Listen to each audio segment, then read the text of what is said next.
Hi ಎಲ್ಲರಿಗೂ ನಮಸ್ಕಾರ. ಬಾಯಲ್ಲಿ ನೀರೂರಿಸುವ ಅಣ್ಣೆ ಸೊಪ್ಪಿನ ಹಾಲ್ ಸಾಂಬಾರ್ ಮಾಡೋಣ. ಬಿಸಿ ಬಿಸಿ ರಾಗಿ ಮುದ್ದೆ ಅಥವಾ ಅನ್ನ ಜೊತೆ ತಿಂತಾ ಇದ್ರೆ ವಾವ್ ಸ್ವರ್ಗ. ಒಂದ್ಸರಿ ಈ ಸಾಂಬಾರ್ ಮಾಡದೆ ರುಚಿ ಮರೆಯೋದೇ ಕಷ್ಟ. ಮೊದಲಿಗೆ ಈ ತರ ಮೊಳಕೆ ಅಣ್ಣೆ ಸೊಪ್ಪನ್ನ ತಗೊಂಡು ಇಟ್ಕೊಂಡಿದ್ದೀನಿ. ಫ್ರೆಶ್ ಆಗಿರುವಂತಹ ಸೊಪ್ಪನ್ನ ನೀಟಾಗಿ ಬಿಡಿಸಿ ತಗೋಬೇಕು. ಈ ತರ ಇದರಲ್ಲಿ ಸಣ್ಣ ಸಣ್ಣದಾಗಿ ಬೇರ್ ಇರುತ್ತೆ. ಈ ಬೇರನ್ನೆಲ್ಲ ಕಟ್ ಮಾಡಿ ತೆಗೆದು 2ರಿಂದ 3 ಸರಿ ಚೆನ್ನಾಗಿ ವಾಶ್ ಮಾಡಬೇಕು. ಇದರಲ್ಲಿ ತುಂಬಾ ಮಣ್ಣಿರುತ್ತೆ. ಈ ರೀತಿ ಮೊಳಕೆ ಸೊಪ್ಪು ಮಾರುಕಟ್ಟೆನಲ್ಲಿ ಎಲ್ಲೂ ಸಹ ಸಿಗೋದಿಲ್ಲ. ಇದು ಹಳ್ಳಿಗಳಲ್ಲಿ ಮಾತ್ರ ಸಿಗುವಂತಹ ಬಂಗಾರ ಇದು.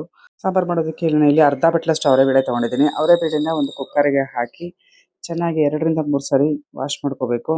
ಇದರಲ್ಲಿರುವಂತಹ ಪಾಲಿಶ್‌ಗಳೆಲ್ಲ ಹೋಗ್ಬೇಕು. ಆ ತರ ವಾಶ್ ಮಾಡ್ಕೊಂಡು ನೀರು ಹಾಕಿ ಮತ್ತೆ ಒಂದು 2 ವಿಸಲ್ ಹೊಡ್ಸ್ಕೊಳ್ಳೋಣ.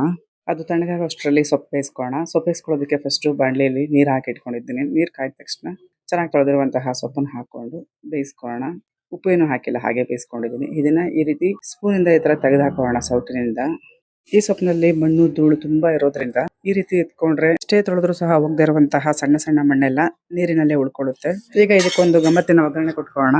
ಒಗ್ಗರಣೆಗೋಸ್ಕರ 1 ಚಮಚದಷ್ಟು ಎಣ್ಣೆ ಹಾಕೊಂಡಿದ್ದೀನಿ, 1/4 ಚಮಚ ಸಾಸಿವೆ, ಜಜ್ಜಿದಂತಹ ಬೆಳ್ಳುಳ್ಳಿ, ಒಂದೇ ಒಂದು ಸಣ್ಣ ಹೆಚ್ಚಿದಂತಹ ಈರುಳ್ಳಿ ಹಾಕೊಂಡು ಚೆನ್ನಾಗಿ ಫ್ರೈ ಮಾಡ್ಕೊಳ್ಳೋಣ.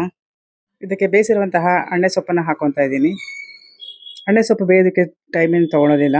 ತುಂಬಾ ಸಾಫ್ಟ್ ಆಗಿ ಬೇಗ ಬೆಂದ್ಕೊಂಡ್ಬಿಡುತ್ತೆ ಇದು. ಇದಕ್ಕೆ ಈಗ ರುಚಿಗೆ ತಕ್ಕಷ್ಟು ಉಪ್ಪು ಹಾಗೆ 1-2 ಚಮಚ ಸಾಂಬಾರ್ ಪುಡಿ ಹಾಕೊಂಡು ಸರಿ ಚೆನ್ನಾಗಿ ಮಿಕ್ಸ್ ಮಾಡ್ಕೋಬೇಕು. ಚೆನ್ನಾಗಿ ಮಿಕ್ಸ್ ಮಾಡ್ಕೊಂಡ್ಮೇಲೆ ಬೇಯಿಸಿರುವಂತಹ ಅವರೆಬೇಳೆನ ಹಾಕೊತಾ ಇದ್ದೀನಿ. ಸಾಂಬಾರ್ ಮಾಡೋದಕ್ಕೂ ಸುಲಭ, ತಿನ್ನೋದಕ್ಕೂ ಅಂತೂ ಸೂಪರ್ ಆಗಿರುತ್ತೆ. ನಿಮಗೂ ಈ ರೀತಿಯ ಎಳೆಯಾದಂತಹ ಅಣ್ಣೆ ಸೊಪ್ಪು ಏನಾದ್ರು ಸಿಕ್ಕಿದ್ರೆ ಈ ರೆಸಿಪಿನ ಟ್ರೈ ಮಾಡೋದನ್ನ ಮರಿಬೇಡಿ. ಚೆನ್ನಾಗಿ ಇದು ಉಪ್ಪು ಖಾರ ಎಲ್ಲ ಚೆನ್ನಾಗಿ ಹಿಡ್ಕೊಂಡ್ಮೇಲೆ ಇದಕ್ಕೆ ಈಗ ಒಂದು ಅರ್ಧ ಲೀಟ್ರಷ್ಟು ಹಾಲನ್ನು ಹಾಕೊತಾ ಇದ್ದೀನಿ. ಕಾಯಿಸಿರೋ ಹಾಲು ಅಥವಾ ಹಸಿ ಹಾಲು ಯಾವುದನ್ನಾದ್ರೂ ಹಾಕೋಬಹುದು. ಹಾಲು ಹಾಕೊಂಡ್ಮೇಲೆ 1-2 ಕುದಿ ಕುದ್ರೆ ಸಾಕು. ಅಷ್ಟೇ ಸ್ನೇಹಿತರೆ, ಸುವಾಸನೆಯಿಂದ ಮನಸೆಳೆಯುವ, ರುಚಿಯಿಂದ ಮರೆಯಲಾಗದ ಹಳ್ಳಿ ಸ್ಟೈಲ್ ಅಣ್ಣೆ ಸೊಪ್ಪಿನ ಹಾಲ್ ಸಾಂಬಾರ್ ಸವಿಯಲು ಸಿದ್ಧವಾಗಿದೆ.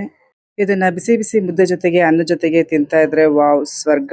ರೆಸಿಪಿ ಇಷ್ಟ ಆಗಿದೆ ಲೈಕ್ ಮಾಡಿ, ಶೇರ್ ಮಾಡಿ, ಹಾಗೆ ಸಪೋರ್ಟ್ ಮಾಡೋದನ್ನ ಮರಿಬೇಡಿ. ಒಮ್ಮೆ ತಿಂದ್ರೆ ಮತ್ತೆ ಮತ್ತೆ ತಿನ್ಬೇಕು ಅನ್ಸುವಂತಹ ಮರೆಯಲಾಗದ ರುಚಿ ಇದು. Thanks for watching.